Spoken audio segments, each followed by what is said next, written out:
நாங்கள் முதலாக இந்த மாவட்ட திட்டமிடல் குழு சம்பந்தமான கூட்டத்தை நாங்கள் நடாத்துகிறோம்.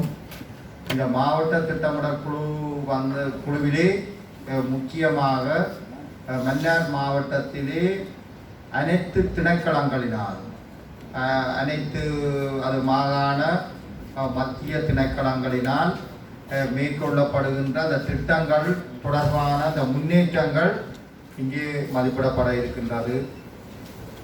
அது மன்னார் மாவட்டத்திலே மேற்கொள்ளப்படுகின்ற சகல அபிவிருத்தி திட்டங்களின் முன்னேற்றங்கள் இதிலே மதிப்பிடப்பட்டு அந்த முன்னேற்றங்கள் தொடர்பாக அந்த பிரச்சனைகள் முன்னேற்றத்தை அதை அபிவிருத்தி அந்த திட்டங்களை மேற்கொள்ளும் போது ஏற்படுகின்ற தடைகள் தொடர்பாகவும் ஆராயப்பட இருக்கிறது.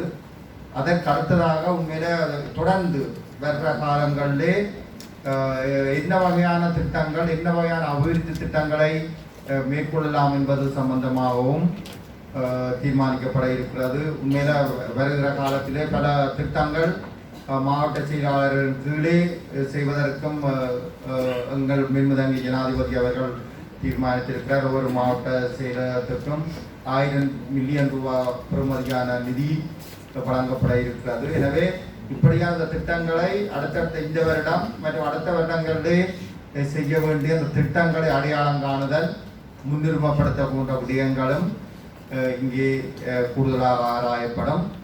எனவே இங்கே இந்த முன்வைப்பிலே ஒவ்வொரு திணைக்களங்களும் தங்களது தற்போதைய அபிவிருத்தி திட்டங்கள் தொடர்பான முன்னேற்றத்தை பிரசன்ட் பண்ண வேண்டும். அதேவேளை எதிர்கால திட்டங்கள் தொடர்பான தங்களது கருத்துக்களை திட்டங்களையும் இங்கே முன்வைத்து அதற்குரிய அனுமதியினை பெற்றுக்கொள்வது சிறப்பானது. இதனை விட இந்த ஒரு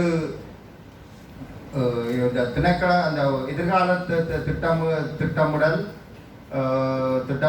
இந்த எதிர்கால திட்டங்களை அடையாளம் கண்டு அதற்குரிய அனுமதியினையும் இந்த கூட்டத்திலே பெறுவதற்கு நீங்கள் இங்கே வேறு தந்திருக்கிறீர்கள். எனவே அது தொடர்பாக உங்களது வேலை திட்டம் உங்களது தற்போதைய அபிவிருத்தி திட்டம் தொடர்பான முன்னேற்றத்தையும் எதிர்கால திட்டங்கள் தொடர்பாக உங்கள் முன்வைப்புகளை மேற்கொள்ளுமாறு கேட்டுக்கொண்டு இந்த கூட்டத்துக்கு இந்த கூட்டத்தை தலைமை தாங்கி நடாத்துவதற்காக வருகை தந்திருக்கின்ற எமது கௌரவ பிரதி அமைச்சர் அவர்களை இந்த கூட்டத்துக்கு வரவேற்று அதே போன்று அவருடன் இணைந்து வருகை தந்திருக்கின்ற எமது கௌரவ பாராளுமன்ற உறுப்பினர் அதே போன்று பிரதி பிரதம செயலாளர் திட்டமிடல் அவர்கள் அதே போன்று செயலாளர் விவசாய அமைச்சு மற்றும் இங்கே கௌரவ நகரசபை தவிசாளர் கௌரவ பிரதேச சபை தவிசாளர் மற்றும் பிரதேச செயலாளர் உள்ளிட்ட அனைத்து அரச